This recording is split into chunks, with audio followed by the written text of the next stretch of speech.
Hi everybody, Dr. Joe Dispenza here.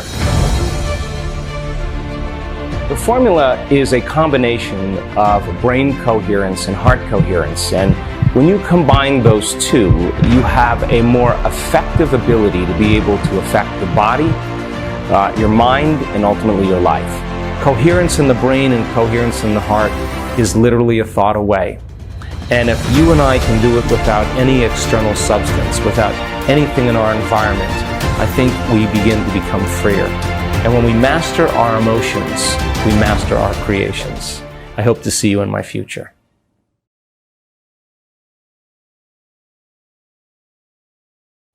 Hi everybody, Dr. Joe Dispenza here.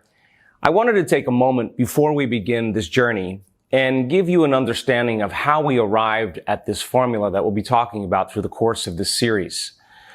The formula is a combination of brain coherence and heart coherence, and when you combine those two, you have a more effective ability to be able to affect your body, your mind, and ultimately your life. So let me take you on a journey on how I discovered this whole process. In 1986, I was in a triathlon in Palm Springs, California. I was on the biking portion of the race, and I was making a turn to merge to the right. And as I was approaching this corner, there were two cyclists on the corner, and I was passing those cyclists, and there was a police officer on the corner, and he was pointing at me, and he was telling me to make this turn and to merge with this the direction of the traffic. And as I was making this turn, passing these two bikers, he had his back to the traffic, and there was a four-wheel drive vehicle going very fast, and it caught me from behind and catapulted me out of my bicycle. As a result of that, landing hard on the ground, the compression, the forces of compression, caused 6 vertebrae in my spine to break. T8, T9, T10, T11, T12, and L1. And when you land that hard, the compression of the downward forces collapses the bodies of the vertebrae. Picture them as pillars. And when you compress the volume like that, the volume has to go somewhere. And in my case, it went back onto my spinal cord. The eighth thoracic vertebrae, the arch where the spinal cord passes through, had broken like a pretzel. So I had multiple compression fractures of my spine. I had bone fragments on the cord, and I had the neural arch of the eighth thoracic vertebrae compressing the cord. So in typical cases like this, there's a radical surgery that's done called the Harrington rod surgery, where they take off the back parts of your vertebrae and they screw in these long stainless steel rods, and the rods act as a cantilever to pull the spine off the cord. And then they cut your hip, and they take fragments from your hip. They cut open your hip and they take fragments of the bone and they paste it over the top to secure it so bone grows over it. And I had 4 opinions from 4 of the leading surgeons in Southern California. And at the time, they told me that I probably would never walk again and that the surgery was my only option.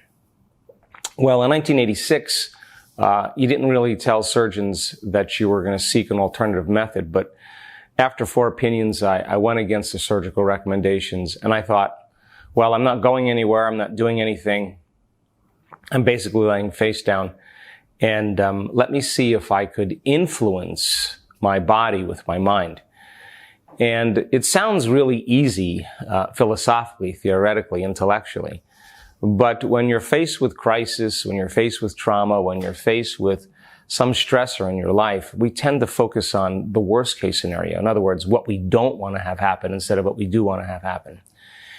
And so I was a young guy in my 20s, and I had no reference. I was weighing what I knew from a medical understanding against what I didn't know, what was possible. And I began my journey. And for the first 6 weeks, I thought, I'm going to close my eyes, and I believe there's an intelligence within the body that's giving us life. It's keeping our heart beating, it's digesting our food, it's organizing all these metabolic functions behind the scenes of our awareness. And I thought, maybe I can make contact with this intelligence and give it a plan, give it a template, give it a design. And when I was completely satisfied with my creative design, then I would surrender the creation what I created to this greater mind and allow it to do the healing, because certainly I didn't know how to do it. Well, those first 6 weeks were a dark night of the soul for me, because I couldn't get my mind to do what I wanted it to do. And I believed that it was paying attention to me. And so I would start by reconstructing my spine, vertebrae per vertebrae. And then the next thing I know, I would go unconscious and I would be thinking about living in a wheelchair, or if I should sell my practice, or if I should sell my home. And I catch myself right in the middle of my creative design, and I realized that I didn't want that particular input to be the outcome. So I'd back up and I'd start all over again. But this time I'd be frustrated, I'd be impatient, I'd be angry, and then I noticed that it got harder. And I went through this process for those 6 weeks.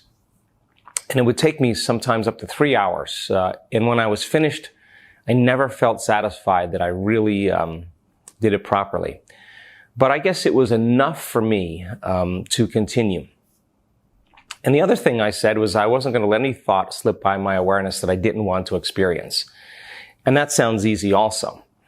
But over the course of those 6 weeks, I would keep catching myself going to the worst case scenario in my mind. I would keep watching my mind lose its attention span and lose its focus, and I would start over again. And after about 6 weeks, I started to notice that it started getting easier. I could control my mind a little bit more. I was able to stay present. I was able to go through the entire process with more ease, and it would take less time. And what I didn't know, that I was improving my ability to pay attention, which is a skill, and the more you practice it, the better you get at it. I was learning how to overcome some emotions that are connected to the hormones of stress.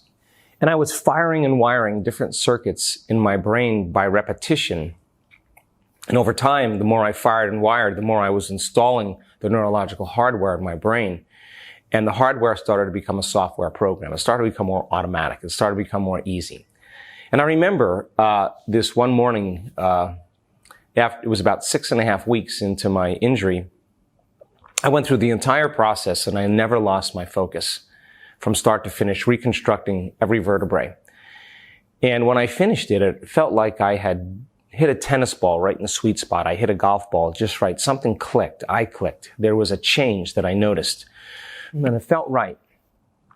And what normally took me 3 hours to do, I was able to do in 45 minutes. It was able to run through the whole entire process, and it seemed a lot easier.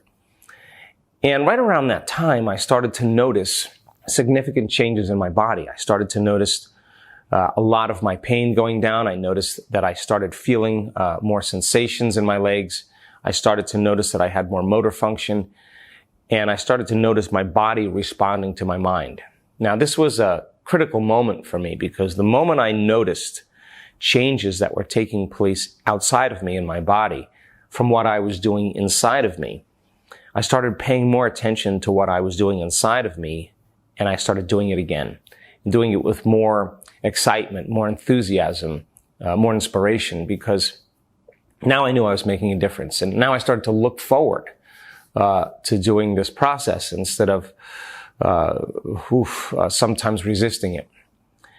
And so now I had all this extra time, and I started thinking about things that I would love to do. I started thinking about watching the sunset again. I just realized how I took that for granted, and I started thinking about taking a shower or sitting at a table with my friends and eating lunch again.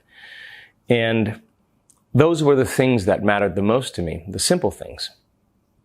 And when I would finish my rehearsal of reconstructing my spine from start to finish without breaking my focus, I basically was saying to that intelligence that is always present with us, that I had to be present with it, take a look at this design. And I wanted it to know exactly what I wanted. And then when I was satisfied with it, I would just release it. I would let it go. I would surrender it to this mind. I started to select those possibilities that existed as potentials in my future. And when I thought about watching the sunset or taking a warm shower again because I couldn't, I would start to emotionally embrace those futures before they occurred. And I didn't know what I was doing at the time, but I can tell you that my body started to believe I was living in that future reality in the present moment. It's so objective that when we're truly present, it doesn't know the difference between the real life experience of watching a sunset and feeling the emotion and the emotion that I was fabricating by thought alone. And it was the process of doing this that I believe began to make significant changes in my biology. I started to notice a lot of things changing. 10.5 weeks, I was back on my feet, and I was back in my office seeing patients at 12 weeks. And I knew then that on some level that I had made significant strides in what I was doing. And they wanted to cast me in a full body cast, and they had all these restrictions for me. But when I got back on my feet at 10.5 weeks, I knew the day I was to stand up. I just knew it. When I knew I was healed, I put on that brace for about 5 minutes and realized there was no way I was going to live with this brace. And so it started a journey for me. I noticed that I was healed on some level. I had no pain in my spine. I had no motor dysfunction. I had no sensory problems. I had no pain in my lower back. I just felt better. And I started asking bigger questions like, how could this possibly happen? What did I do to make a difference in my body? And I started studying. I went to the local university, University of Washington, and I went to the library and I started looking in all these medical texts for answers to some of the questions I was asking. How does bone regenerate itself? Is it possible? I know the body can heal, and I know the power that made the body heals the body. And I knew that I had made contact with this intelligence, but how did it happen? What was the science behind it? And I couldn't find any of those solutions in any medical references that were conventional medical and scientific references. And so I had to start looking outside convention, and I started studying this concept called neuroplasticity, where it says that we're not hardwired to be a certain way for the rest of our lives, that the brain is adaptable and it's changeable and we can rewire our brain. I started studying some of that research, and I started studying epigenetics, that we're not doomed by our genes, that we are really marvels of adaptability and change, and we could literally signal new genes and change our expression of gene potential. And I started thinking about how the mind influenced the body, and I had to study psychoneuroimmunology, neurochemistry, and neurohormones, and then of course led me to quantum physics and how subjective mind has an effect on the objective world. And I started this journey of understanding my own personal transformation. And I think after you have an initiation like this, and this was my initiation, it was my wake-up call. In fact, I wouldn't be sitting here today if it didn't happen to me. Now, I think when you have moments like this in your life and you have some transcendence of your conditions and you have a breakthrough, I don't think you can go back to business as usual. I don't think you could go back to being the same person again. And I was, in a lot of ways, the changed young man. And so I started my journey in looking to find answers, and did my best to combine both the spiritual understanding of what happened to me with the science. And so after a period of time, I started studying spontaneous remissions. I wanted to understand if there were other people that had same or similar conditions that were treating conventionally or unconventionally, and they were staying the same or getting worse, and all of a sudden they got better. And I wanted to know if there was a cause that somehow produced the effect. And so I interviewed hundreds and hundreds of people that had some type of spontaneous remission. And over time, I began to realize that those changes weren't so spontaneous after all, that there was some effect. And after interviewing many people, I found that there were 4 common things that I just want to briefly talk to you about, that they all had in common that had some effect on their physical body. Number 1, they all believed that there was an intelligence within them that was giving them life. That was that same intelligence that I just talked about. And its function is for balance, restoration, repair, and regeneration. It is to maintain the body in its balance. And all of those biological functions that you and I take for granted are under the control of the autonomic nervous system. And the autonomic nervous system is the automatic nervous system. And so they all believed that there was some intelligence that was giving them life, and they all believed that somehow, whatever you want to call that, intelligence, they had to take time to begin to make contact with it and to begin to give it a specific design, just like I did. And again, once again, surrender their creation to this automatic mind that does the healing for us. The second thing they had in common is, on some level, they began to take responsibility for their own health. They started to say, what was my state of mind and body that may have contributed to this disease, whether it was cancer, MS, thyroid condition? What was it that I had been doing for the last 10 years or last 20 years that could have had an effect on it? What were the thoughts that I was thinking? What were the actions or habits that I went unconscious to? How did I speak? And they looked at certain emotions that they lived by that they may have mismanaged, and they started to become conscious of those unconscious states of mind and body. And this was an important element because this was the process of breaking the habit of being themselves. In other words, they started realizing that it was their unconscious thoughts and feelings and behaviors that had some effect on their body. And if they thought, well, if I was thinking, acting, and feeling this way, if I start to change my thoughts, if I start to change how I speak, how I act, if I could begin to give up certain emotions that keep me connected to the past and start feeling differently, would it begin to produce an effect in my body? And they began their own personal journey of changing from one state into another. I thought that was really important because when I started studying this, I realized that mind had the most dramatic effect on the body. And I went back to school and started studying neuroscience in more detail. And I started to discover that there is a very strong correlation between how we think, because every thought we think produces a chemical. That chemical signals our body to feel certain ways. When we have an unhappy thought, we feel unhappy. The moment we feel unhappy, the brain is always monitoring what the body's doing, and we begin to think more unhappy thoughts equal to the way we're feeling. And people get caught in these loops of thinking and feeling, and it's the redundancy of that cycle over time that creates the person's state of being. Now, it only takes a thought and a feeling, a stimulus and a response, a memory and an emotion to begin the conditioning process. And so it was an important time for people, when they were beginning to break that cycle, they were willing to go through the discomfort that went along with it and start to believe that there was a new way of being. The third thing they had in common is they started thinking about who they did want to be. And this is a really important moment because this started my whole journey.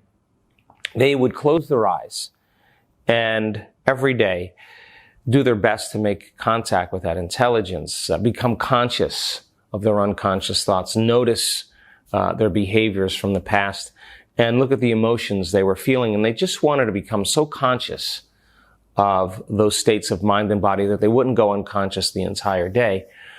And they started thinking about, if I had another lease on life, if I had another opportunity at life, if I could start all over again, who would I be? Now, this is an important question because they started thinking about what thoughts they did want to put their attention behind. They started reviewing how they wanted to act. And when they were in the process of rehearsing who they wanted to be when they opened their eyes, or who they wanted to be in their new life, they were so focused and so present that the brain didn't know the difference between the real life experience that was creating the emotion, or the real life experience that was creating the event, and what they were imaging in their mind. And they started to, through mental rehearsal, begin to install new neurological hardware that ultimately became the platform of their identity. And it started me on the journey of studying this concept called mental rehearsal in more detail. And they didn't wait for their healing to begin to feel joy and to feel gratitude and to feel wholeness. They understood that they had to feel wholeness and gratitude and joy for their healing to begin. And so they went through this process of reinventing a new self. When they did this properly, they started to notice changes in their body. They started to notice they started to feel better every day. And the act of doing it repetitively every day caused them to feel better every day, and ultimately they became better. The last thing they had in common is that when they were in this inward process, they had long moments where they had lost track of time and space. In other words, in that inward journey, when they finished, they thought it maybe had been 20 minutes that went by, and it was an hour and 20 minutes. And they all of a sudden altered their perception of time. And when you and I are truly focused and we're inward, and we do this properly, we turn on the frontal lobe, which is the crowning achievement of the human being. That's the creative center of the brain. And the frontal lobe acts like a volume control. When we're paying attention to what we're doing and we're present, the frontal lobe doesn't want to be disturbed or distracted by any other external stimuli. So it lowers the volume to the circuits in the brain that cause us to process space and time. And that gives us the ability to be so present that time and space disappear. And so that understanding, for me, was a really significant understanding, because it helped me understand that we can really change from the inside out. So I wrote a book called Evolve Your Brain, and then there was a documentary called What the Bleep Do We Know, and that became a very popular documentary and opened people's mind up to what was possible as human beings. But when I was touring with the scientists and researchers that were in this movie, I started paying attention to the questions people asked when we were doing these seminars around the world. And they kept asking, our thoughts have some effect on our bodies, our thoughts have some effect on our minds, our thoughts have some effect on our lives. How do you do it? And I thought that was a great question. And the second thing is, if your personality creates your personal reality, and in order to create a new personal reality, you have to change your personality. Well, how do we change? And why is it so hard to change? And I thought that was a really great question. And the third question was, what do you do? And so we started teaching these seminars and one-day workshops around the world, giving people the basic understanding of quantum physics and neuroscience and neuroendocrinology and psychoneuroimmunology and epigenetics and electromagnetism and brain waves, and piecing together this model of understanding based on my own personal experience, as well as what I had researched and what I understood. And I thought, my goodness, if it worked on sick people, if these were the things that people did in order to get well, if it's true, then we should be able to reproduce it. And then what if, not only if it worked on sick people, what if we helped people just change that weren't sick? Could that model also work? And so in these one-day workshops, we wanted to give people the understanding of how it was possible. And we taught these workshops for about a year, and then we started teaching second levels and third levels and more advanced workshops. And right after about 2 years, all of a sudden, we started seeing very significant changes in people's lives and very significant changes in people's health. I remember the moment I watched a woman with MS that was confined to a wheelchair for about 10 years, after one meditation, stand up out of that wheelchair and start to walk around. Actually, she was dancing around. And I realized right in that moment that something happened to that person. In other words, what happened biologically? What happened scientifically? Was there a change in gene expression? Was there a change in mind? What did she do that began to affect her body? And all of a sudden, I just could not go back to business as usual. There was too many questions that I had asked, and too much evidence now, because we started seeing it more and more as we kept teaching these workshops. And I thought, now we're starting to see these changes. Let's organize a team of scientists and researchers and begin to do some measurements. And so I wrote another book called Breaking the Habit of Being Yourself, and that was more of the how-to, teach people the beginning stages of how to change, how to unlearn and relearn, how to break the habit of the old self and reinvent a new self, how to prune synaptic connections and sprout new connections, how to deprogram and reprogram, unfire and unwire, refire and rewire, to lose your mind and create a new one. How do we unmemorize emotions that keep us connected to the past and then recondition the body to a new mind and to a new emotion that keeps us believing in a new future? And so we organized this team of scientists, and we started doing brain scans. We started doing quantitative EEGs. We were taking measurements of people that would come to our events, go through 4 days of training or 4.5 days of training, and then we would scan their brain at the end. And we wanted to see that changes weren't just in their mind, that they were in fact in their brain. And then we started doing something really important, is we started measuring people's brains in real time during a meditation to see any fundamental clues that could help us understand their inner workings. And we gained so much knowledge about the process of change and transformation.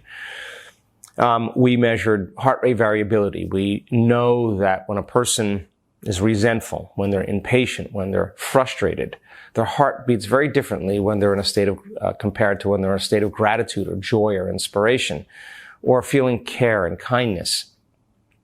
We measured the energy of the room. We wanted to see if a collective group of people could begin to affect the environment around them, the energy in the room. We measured the energy fields around their body. We measured the energy centers of their body because we did certain things to influence those individual energy centers that are under the control of the autonomic nervous system.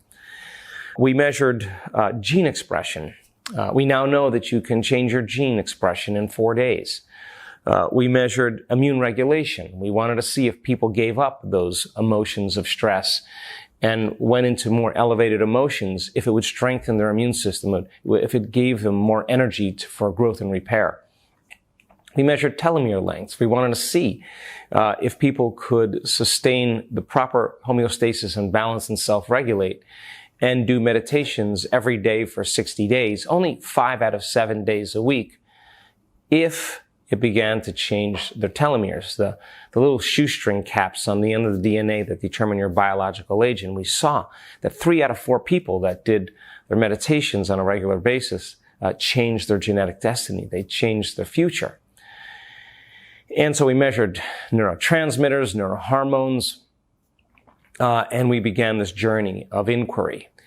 And if you asked me, over 10, 12 years ago, if I thought that I would be seeing the changes that I'm currently seeing presently, I probably would have told you maybe once or twice, but there's been a huge shift. There has been a significant change. There's been a movement, and there's a momentum of people that are beginning to understand what they're doing and why they're doing it. And I now know that when you give people sound scientific information, and science is the contemporary language of mysticism. It's science that demystifies the mystical. And once they can understand it and they can learn it, they're forging new connections in their brain. That's what learning is. If they have a model of understanding that they can theoretically begin to process in their mind and it makes sense to them, the research shows that if you don't review that information that you've learned, if you don't repeat it, if you don't think about it over and over again, the circuits that you've just forged will weaken and they'll prune apart and you won't remember. So if learning is making new synaptic connections, then remembering is maintaining them. So if a person can explain that to somebody and they can build that model with someone else and they can explain that model, they're beginning to install the neurological hardware in their brain in preparation for the experience. And as I said, the more they understand what they're doing, the more they understand why they're doing it, the how tends to get easier and they can assign meaning to the process. So we started putting people through this process, and then I thought, well, if we can set up the conditions in the environment and give them the proper instructions, a certain percentage of the people will get their behaviors to match their intentions. They'll get their actions equal to their thoughts. When they get their mind and body working together, they'll have a new experience, and that experience then enriches the philosophical circuits in their brain. And the moment those neurons begin to organize into networks, the brain makes a chemical, and that chemical is called a feeling or an emotion. So the payoff from every experience is that chemical signature called an emotion. And so the moment they started to feel empowered, the moment they started to feel more unlimited, the more they started to feel free, the more they started to feel grateful from some experience, they were teaching their body chemically to understand what their mind is intellectually understood. I started to realize that knowledge is for the mind and experience is for the body. And I started to see that people started to embody the truth of that philosophy from the experience. And that was the information that began to select and instruct new genes. And they started to change on a very basic level. But if you can do it once, then you should be able to repeat the experience. And the repetition of any experience neurochemically conditions the mind and body to begin to work as one. In other words, when you've done something so many times that your body now knows how to do it better than your mind, now it becomes innate in you. It's second nature. It's easy. It's familiar. You're mastering that philosophy now. It becomes you. You become that knowledge. And so I thought, my goodness, if we could capture that process of transformation and do the measurements, and we could interpret what those measurements are, we would have more information to teach transformation again. And if we could measure even more transformation, we'd gather more information to teach transformation. We could close the gap between knowledge and experience. And that's what I wanted. So then I wrote another book called You Are the Placebo, more about how the mind influences the body. And then at a certain point, I finally wrote another book called Becoming Supernatural, and I started to gather all of the things that we were doing at these 4.5-day events and to put them in a methodical way of teachings for people to have access, to have the tools that they need to begin to make significant strides or changes in their own lives. And so since that time and on this journey, we've discovered so many really important things that I want to talk to you about in this series. I can tell you that without a doubt that when you are analyzing your life or analyzing yourself within some disturbing emotion, and that emotion is derived from the hormones of stress. In other words, if you're feeling frustrated or angry or resentful or jealous or envious or competitive or angry or fearful or worried or depressed or in pain, or you're suffering or guilty or shameful. When you're living by those emotions and you start analyzing yourself or your life within those emotions, we saw that 100% of the time you'll make your brain worse, because in a sense those emotions are a record of the past, so you're thinking in the past. And secondly, the arousal of those chemicals drives your brain further and further into these more agitated or aroused states. I can tell you that it takes a long time for your personality to change your personality, that the ego takes a long time to change the ego, that the programs that we develop over time that become our identity have very little effect in changing programs. That the brain takes a long time to change the brain, that we started realizing that when people really understand how to become conscious, that the act of becoming more conscious and more aware elevates us outside of the program. In other words, we're no longer the program when we can observe who we've been. And so we started this journey with the interest in seeing what type of effects the mind and body have when they're working together. And we started to give people all those necessary tools for them to begin to practice in their lives. And over time, in these last 10 years or so, we have seen people heal themselves from stage 4 cancers many, many times. We've seen people heal themselves of MS, of rheumatoid arthritis, lupus, ALS, PLS. We've seen them heal from Parkinson's disease, traumatic brain injuries, brain tumors. We've seen them heal from endometriosis, Graves' disease, Hashimoto's syndrome, high liver enzymes, low liver enzymes, colorectal cancer, diverticulitis, impotence, prostatic conditions. We've seen leukemia go into remission, and this is like a 4-minute mile. The 4-minute mile was once considered physically impossible to do, and to run a mile under 4 minutes, until somebody did it. And once that person did it, within 2 weeks, another person did it. And then there's been over 1,400 people since that time that have broken the 4-minute mile. And what it is, it's a belief system. It's a level of consciousness that changes a culture in what's possible. And I think that we have so much great evidence now in our scientific measurements that you can change your gene expression, that you can rewire your brain, that you can make your brain work better, you can make your heart work better, you can change your energy, you can strengthen your immune system, you could heal, you can lengthen your life, you can change your brain chemistry. So we have the evidence in our scientific measurements to show what is possible. But we also have evidence and testimony that it's so important when a person in an event walks on the stage and tells their story of how they overcame stage 4 cancer.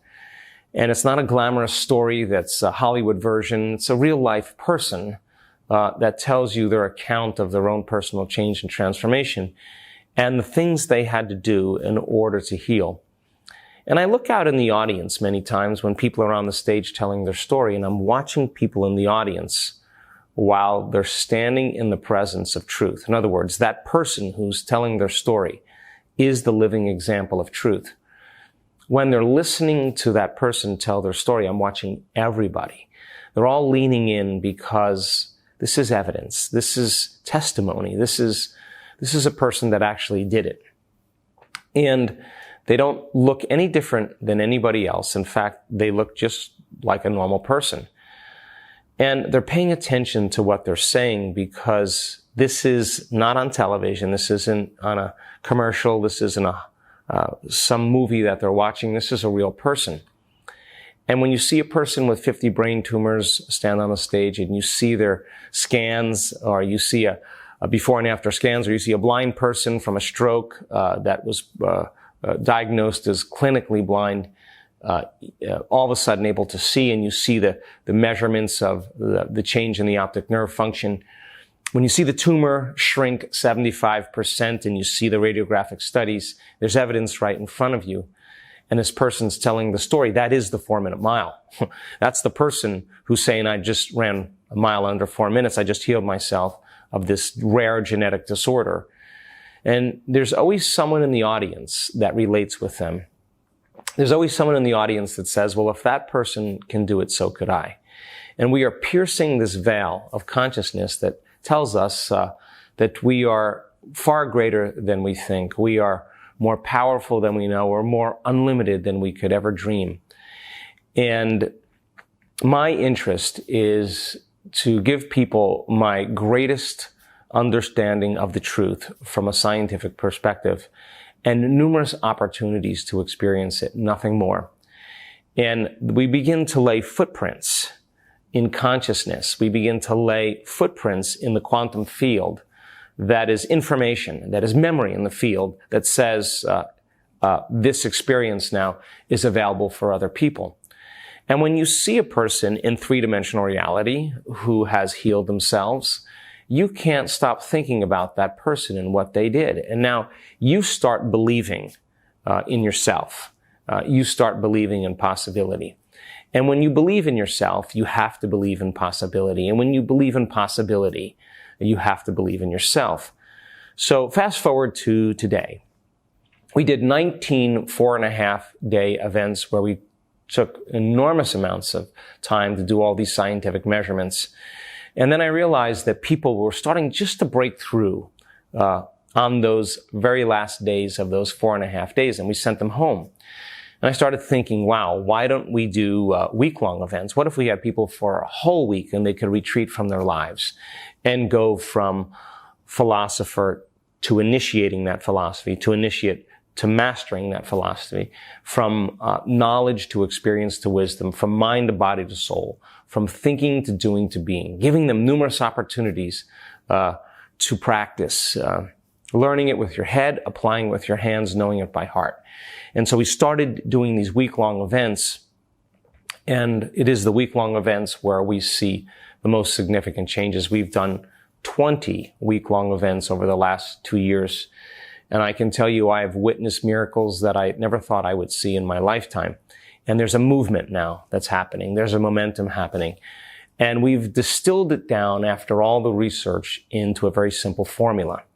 And that formula is learning how to manage your brain and your mind and create more order or coherence in your brain, and learning how to self-regulate with your emotions and be able to change your emotional state on command so that you're not out of balance in your life.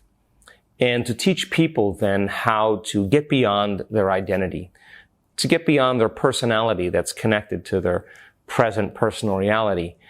And the process of getting beyond themselves and creating from the field instead of from matter to matter begins to exert greater changes in their mind and their body and in their life. And so this series is about teaching you that process.